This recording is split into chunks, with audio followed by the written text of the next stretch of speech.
Sloppy. That's how Tim Duncan described the Spurs' performance last night. Now, I wouldn't go as far as to call the Silver and Black's Christmas Day loss bad, but I think we can all agree it wasn't good. At least not good enough. It started the right way, though. Kawhi Leonard doing what only Kawhi Leonard can do. The reigning Defensive Player of the Year looks ready to make another run at that award this season. If he wasn't stealing the ball, he was swatting shots or making his presence felt on the offensive end. Kawhi had 20 points on the night, so that means he has scored 20 or more 18 times this season. But when it mattered most last night, the man they call the Beard showed up in a big way. James Harden was held to just 2 points in the first half, but finished the night with 20. His back-to-back threes in the fourth quarter, they sealed the game. After this one was all over, Pop said those 2 threes really changed it. Oh yeah, they did. The Spurs pick up just their 6th loss of the season, falling 88-84. Now in the locker room, Tim Duncan said, quote, "There were just too many mistakes down the stretch. A little bit of sloppy game. We couldn't get our rhythm, and credit them for that." He later added, defensively, the Rockets were very solid. And the Spurs, of course, know a thing or two about defense. San Antonio leads the league in defensive points per game, and they lead the league by a wide margin. Going into yesterday, the Spurs were 19-0 when holding opponents under 90. Now, of course, they're 19-1. The Spurs hope to bounce back tonight when they take on Denver. San Antonio will be without Tim and Manu, both of those guys taking the night off for rest. That game tips off at 7:30, and guys, don't let that 12-17 Denver record fool you. The Nuggets have a young team, and they haven't played since Wednesday, so they're well rested. And of course, they're catching the Spurs on the tail end of a back-to-back, so that game could get interesting. We'll have all the highlights and reaction for you tonight at 10.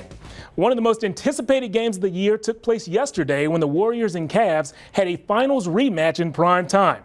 And the team with the league's best record didn't disappoint. Before the game, LeBron and Steph Curry took to social media to show off their Christmas pajamas. Steph and the family matching and looking nice in all red. LeBron, on the other hand, come on, man, that's not how a long-sleeve t-shirt is supposed to fit. Doesn't he know where the big and tall section is by now? Anyways, on the court, these two guys went back and forth. Steph Curry dropped 19 on the night. LeBron, though, led all scorers in this one with 25.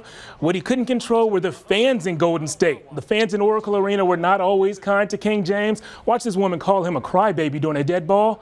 It's all fun and games until the 6'8" guy stares you down. I'm pretty sure she apologized right after that. The Warriors had no apologies on the court. They took the game over in the second half and stayed almost perfect at 28-1 on the season. To football, and earlier this week we told you it might happen. Today, it became official. Dez Bryant will miss this weekend's game against Buffalo.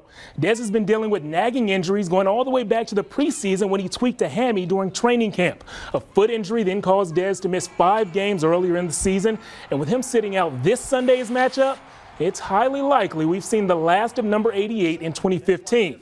So the Cowboys will be without their best player on offense. But on defense, their captain says there is no way he'll be missing games anytime soon.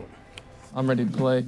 I've been off the field too much the last couple of years, so every chance I have an opportunity to play, I want to play and get better, and this will be a week to try to do that. Obviously, we're not in the position we want to be, but I think we've responded that, hey, we're going to still try to build towards something next year.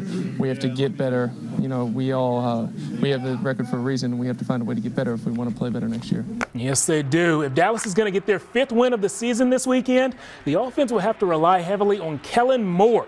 The 4th-year player from Boise State is getting his very first NFL start this Sunday for the Cowboys, and even though he's inexperienced, it looks like he's already won over some of the veterans on this team.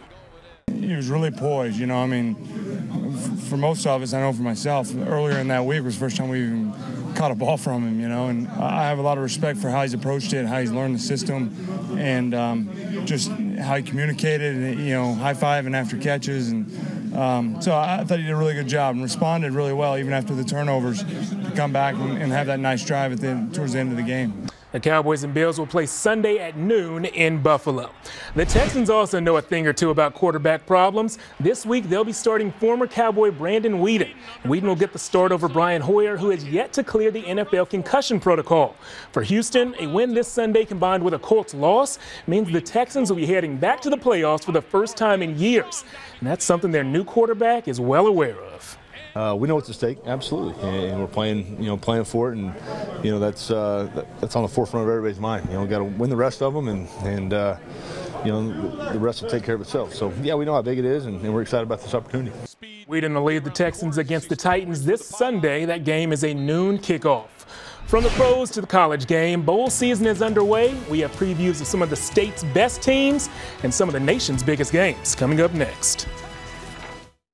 The Baylor Bears have arrived in Orlando, Florida. That's the site of their bowl game against North Carolina. The Bears and Tar Heels will play in the Russell Athletic Bowl on Tuesday at 4:30. While that'll be a great game, we might have an even better one right here in San Antonio. We're all counting down to January 2nd, and that's when the Alamo Bowl kicks off downtown in the Dome. This year's Alamo Bowl is a top 15 matchup between Oregon and TCU. These are two of the highest scoring teams in the nation, both averaging over 40 points a game. So if you like seeing points scored, and let's be honest, who doesn't like seeing points scored, this year's Alamo Bowl will be the game for you to watch. The Oregon football team actually arrived in town about an hour ago. We have a camera out there as we speak.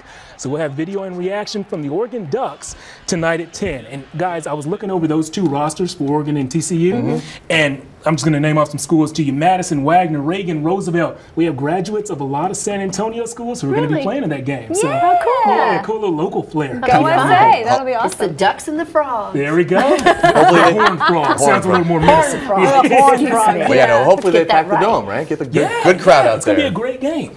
All right, cool. We'll be right back.